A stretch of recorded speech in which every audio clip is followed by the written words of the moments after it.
Vamos trazer agora um assunto que causa medo e estranheza em quase todo mundo.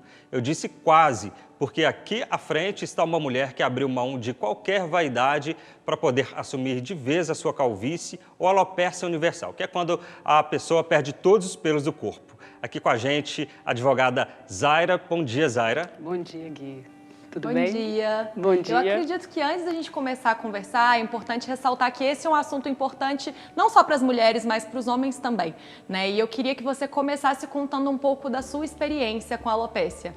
Como que você descobriu? Foi fácil ter o diagnóstico? Como foi?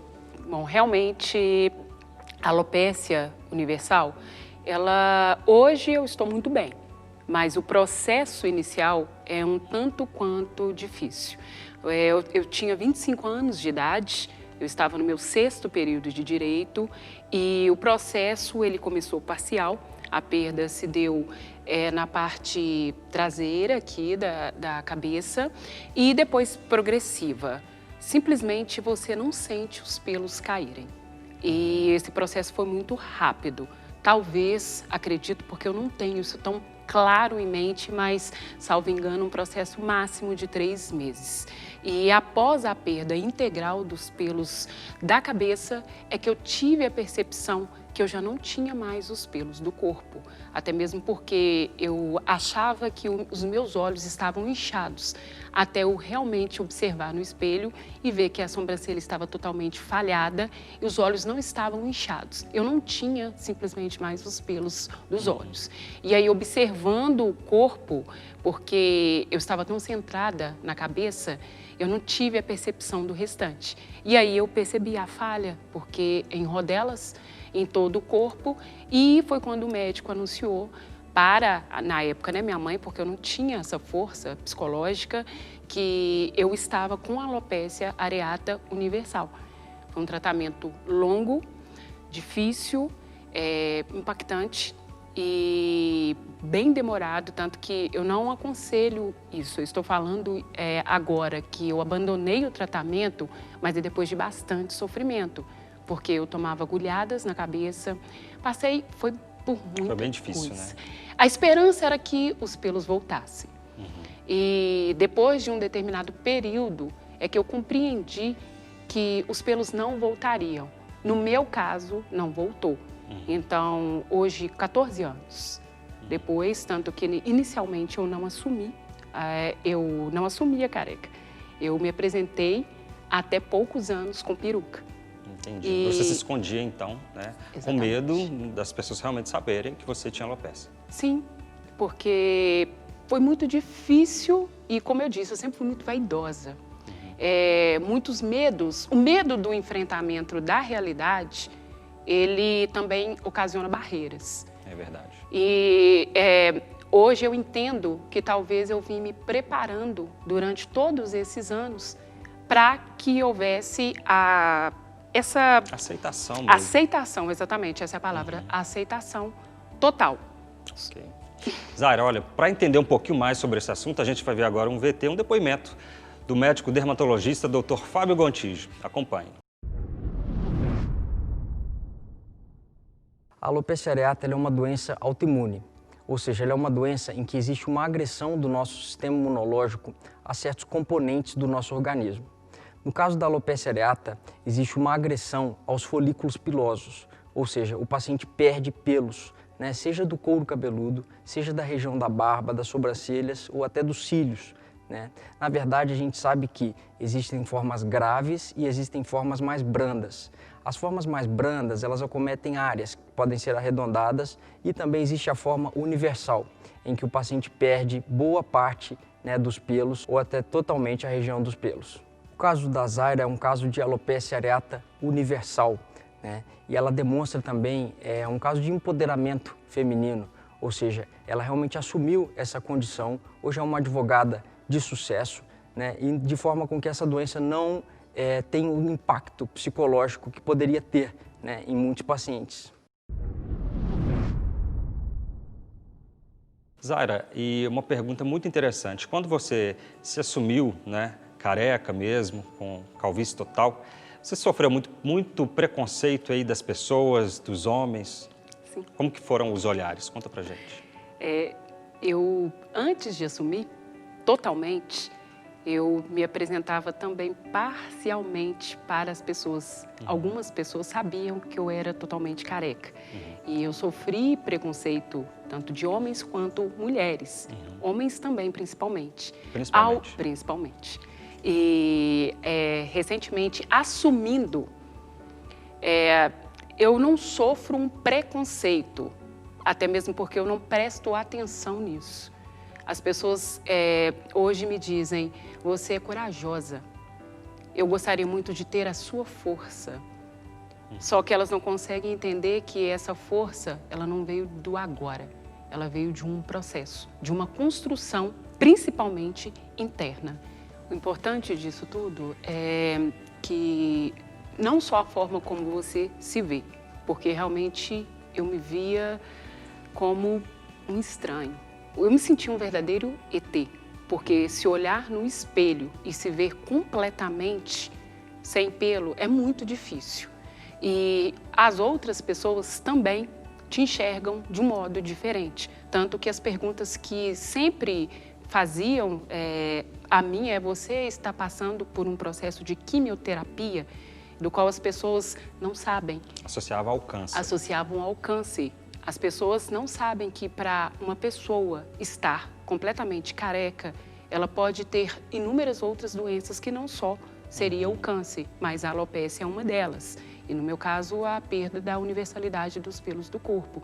Então, até que se chegasse à atualidade, eu digo, a forma como eu estou, realmente foi um processo longo, de maturação inicialmente disso tudo, autoconhecimento, até mesmo porque, para conseguir enxergar e olhar as pessoas nos olhos, primeiro eu tive que me enxergar. A dificuldade inicial é que as pessoas me vissem daquele jeito, porque realmente você recebe um tratamento diferenciado. E quando você se porta de outro modo, melhor dizendo, quando você se vê de outro modo, não tem mais campo para isso. Então, as pessoas podem te olhar da forma como elas quiserem e você não vai se sentir diminuído. Pelo contrário, eu me sinto hoje muito bem. Isso.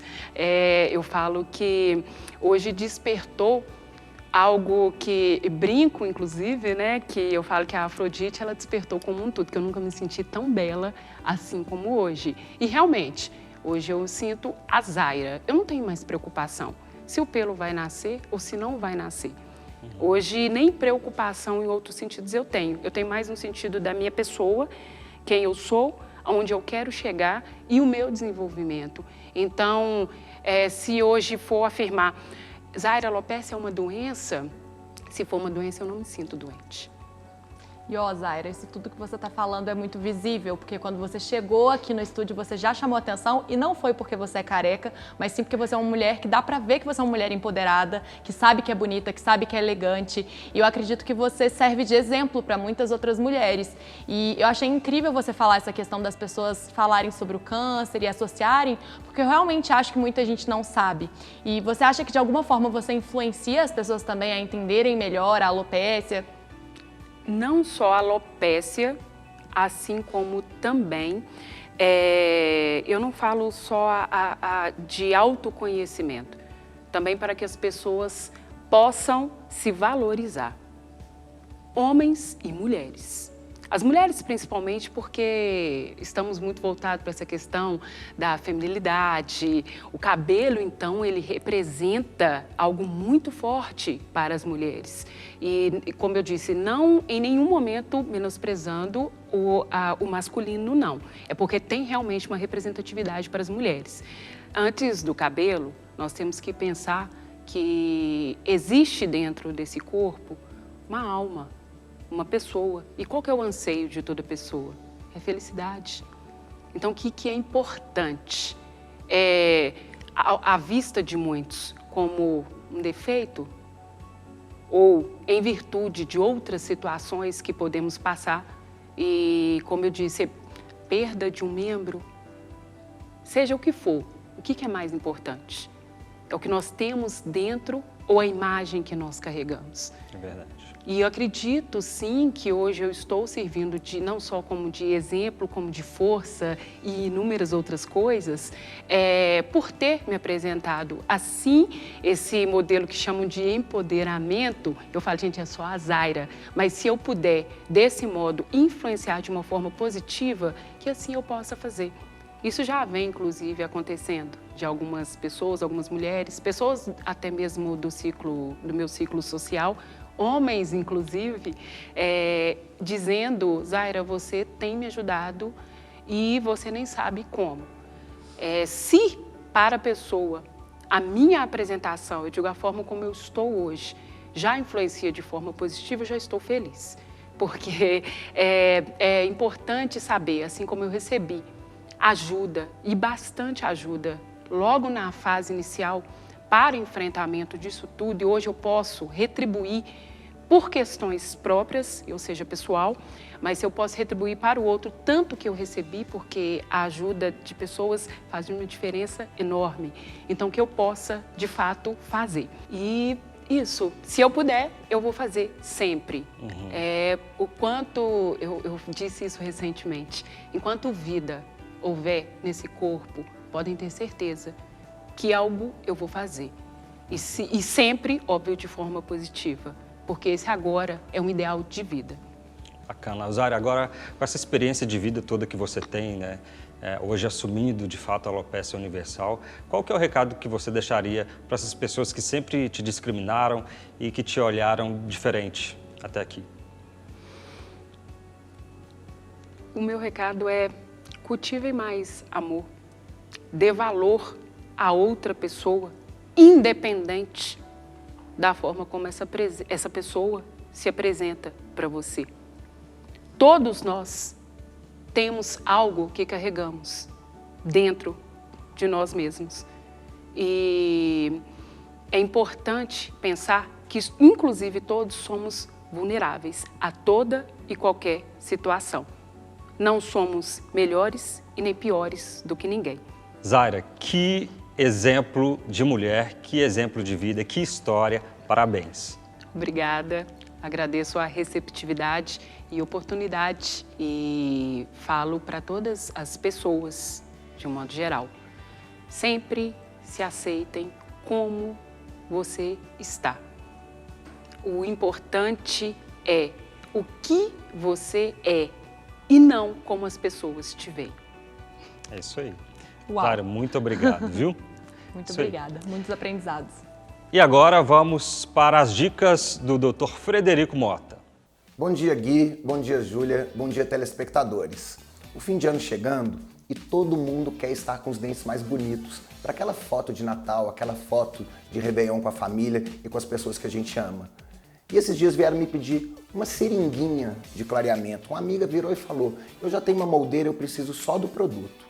Gente, clareamento não é só uma seringuinha com produto para colocar na moldeira. O paciente precisa fazer polimento, aplicação de flúor. Não é tão simples assim. Nós temos as dentições mistas, ou seja, com próteses, restaurações e dente natural. Isso precisa ser muito bem direcionado pelo profissional. O clareamento ele pode ser feito em casa ou no consultório, ou uma combinação do consultório e casa, que eu confesso para vocês que eu tenho preferido ultimamente. Nós usamos um produto à base de peróxido de carbamida ou peróxido de hidrogênio. Nada mais é do que uma água oxigenada mais concentrada. Sabe quando a gente joga água oxigenada no machucado, que solta aquelas bolinhas? Exatamente isso. A liberação do oxigênio vai entrando no dente e vai quebrando as partículas de corantes, de pigmentos que deixam o dente mais escuro. Vai ter uma reação química ali dentro. Não podemos esquecer, mais uma vez, de que o acompanhamento odontológico ele é necessário exatamente por isso. Nós estamos mexendo com química, então nós precisamos ter um cuidado extra, pois essa reação química vai deixar o dente mais desprotegido, pode deixar o dente mais sensível, pode inclusive ocorrer algum desgaste. Então é necessário polimento e aplicação de flúor pelo seu dentista. Esses dias vieram me perguntar também sobre o uso de luz, de laser, de LED no clareamento. O que é melhor? O clareamento em casa, o clareamento a laser, o clareamento com LED? na realidade, o resultado vai ser o mesmo. Dependendo do produto que você vai utilizar, você precisa de uma ativação, de uma fotoativação, de uma ativação feita pela luz. Alguns produtos não precisam, então isso vai de acordo com cada fabricante. Quem vai saber disso, quem vai te orientar melhor, será o seu dentista. Espero ter solucionado as dúvidas de vocês e semana que vem vamos falar sobre um problema que eu tenho visto cada dia mais frequente no consultório, sobre erosão ácida. Espero vocês no sábado que vem, às 10h30 da manhã. Tchau! A Útil, empresa de ônibus que você já conhece, traz mais uma novidade aqui para você que já aproveitou a promoção Ioiô da Útil. Agora você vai curtir mais uma oportunidade de viajar barato para o Rio de Janeiro com a Útil. A Black Friday Útil começa já. Visite o site ou o aplicativo da Útil, confira as rotas e os preços das passagens. Programe-se para suas férias. A Útil te ajuda a pagar pouco e viajar com todo o conforto e segurança que o momento merece. Acesse util.com.br, inovando para surpreender você. Veja a seguir um bate-papo pra lá de especial e muita música com os cantores Nath Rodrigues e Thiago Delegado. Eu volto já.